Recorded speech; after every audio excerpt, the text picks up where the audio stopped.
गुर प्रसाद जय कर कीर्ति आखी है करते का होए विचारो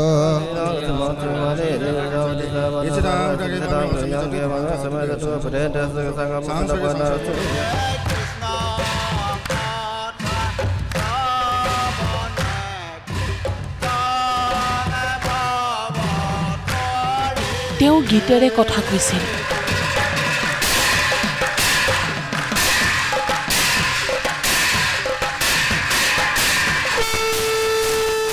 মোৰ কোনো জাতি নাই মোৰ কোনো ধৰ্ম নাই মোৰ কোনো জাতি নাই মোৰ কোনো ধৰ্ম নাই মোৰ কোনো ভগৱান নাই তেওঁৰ মৃত্যুৰ পাছত তাৰে যেন বাস্তৱ ছবিবোৰ দেখিলে সমগ্ৰ বিশ্বই তোমাৰ ছবি ধৰা দিলা গোপনে আগি হিয়াৰ এয়া যোৰহাটৰ জুবিন গাৰ্গৰ 13 দিনীয়া মাংগলিক অনুষ্ঠানৰ দৃশ্য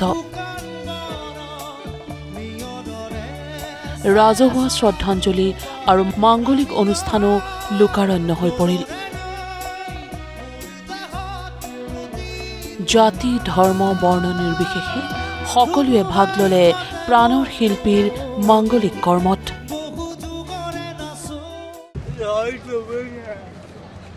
যোৰহাটলৈ নিজে নিজে আহিছে আপোনালোকে লোকাৰণ্য হৈ গৈছে এই কথাটোৱে ইয়াকে প্ৰতিপন্ন কৰে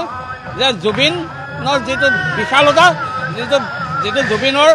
যিটো কৈছিলে যে মোৰ কোনো ধৰ্ম নাই মোৰ কোনো জাতি নাই আজি জাতি ধৰ্ম বৰ্ণ নিৰ্বিশেষে তেখেতৰ শেষ কীৰ্তন যেনেকৈ হৈছিলে আজি আপুনি নাম কীৰ্তনতো চাওক জাতি ধৰ্ম নিৰ্বিশেষে চব ওলাই আহি জুবিন গাৰ্গ যাৰ প্ৰতি অপাৰ আৱেগ যাৰ বাবে প্ৰতিটো প্ৰজন্মৰ আছে এসাগৰ ভালপোৱা সেয়েহে মৰম ভালপোৱাৰ পৰিধি ভাঙি যোৰহাট ষ্টেডিয়ামলৈ হিলদোল ভাঙি ওলাই আহিল সৰ্বস্তৰৰ নাগৰিক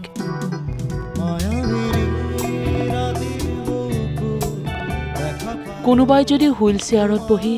দাদাক শেষবাৰলৈ শ্ৰদ্ধাঞ্জলি দিবলৈ আহিল আন কোনোবাই জুবিনদাৰ এলবামৰ ফটো ফ্ৰেম কৰি ঢপলিয়াই আহিল যোৰহাট ষ্টেডিয়ামলৈ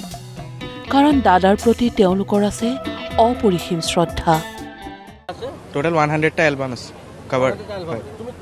মই এইবোৰ বিভিন্ন সোৰ্স পাইছো তেওঁ অৰিজিনেল এনকে প্ৰডাকচনৰ পৰা মই লৈছো গোলাঘাটৰ পৰা হাতত লাখুটিডাল লৈ যোৰহাট পালেহি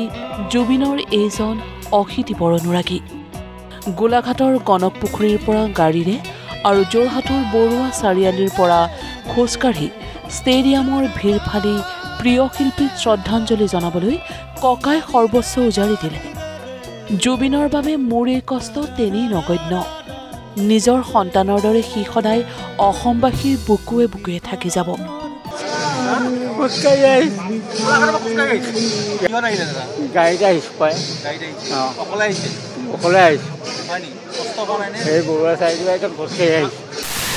দুহেজাৰ ভকত বৈষ্ণৱে কৰিলে নাম প্ৰসংগ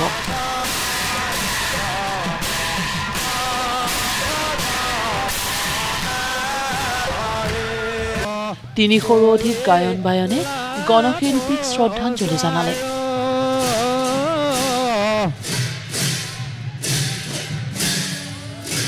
জুবিন গাৰ্গৰ বিশালতা কিমান সেয়া পুনৰবাৰ যোৰহাটত প্ৰমাণ হ'ল কাৰণ এনে মৰম আৰু ভালপোৱা এজন বুকুৰ শিল্পীয়েহে পাব পাৰে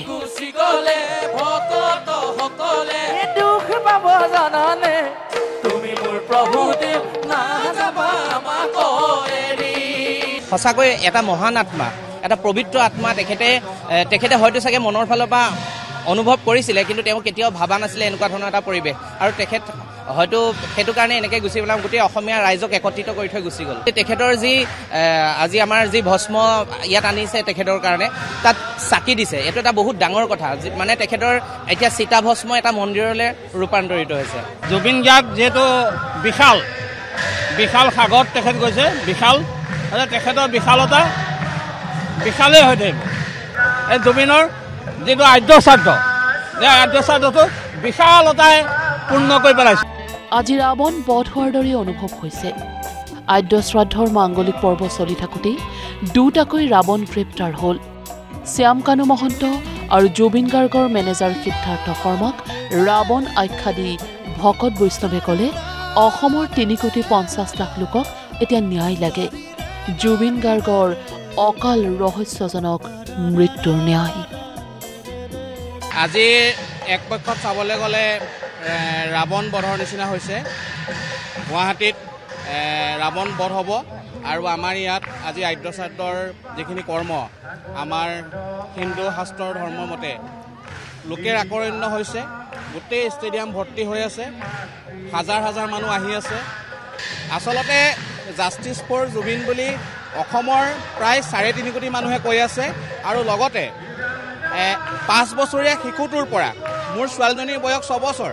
6 বছৰীয়া মোৰ শিশুজনীয়ে কৈছে যে জুবিন দাই জাষ্টিছ পাবনে নাই। তেওঁ একদম এজন ভগৱানেই আছিলে। আচলতে শংকৰদেৱে যেনেকৈ ধৰ্মটো এক কৰিছিলে, জুবিন গাৰ্গে গান আৰু কথাৰে মানুহক এক কৰিলে। আৰু তেওঁ যিখিনি এইখিনি কৰিছে তেওঁলোকে উচিত শাস্তি পাব লাগে, পাবই। আৰু ভগৱান আছে, ভগৱানে তেওঁলোকক শাস্তি দিবই। ভক্তি জংকী বৰঠাকুৰৰ জন্মদিনৰ দিনাই এয়া যোৰহাটত জুবিন গাৰ্গৰ 13দিনীয়া মাংগলিক কাৰ্য।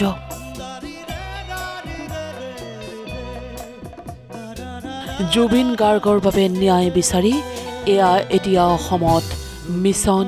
Justice. Video' report news live.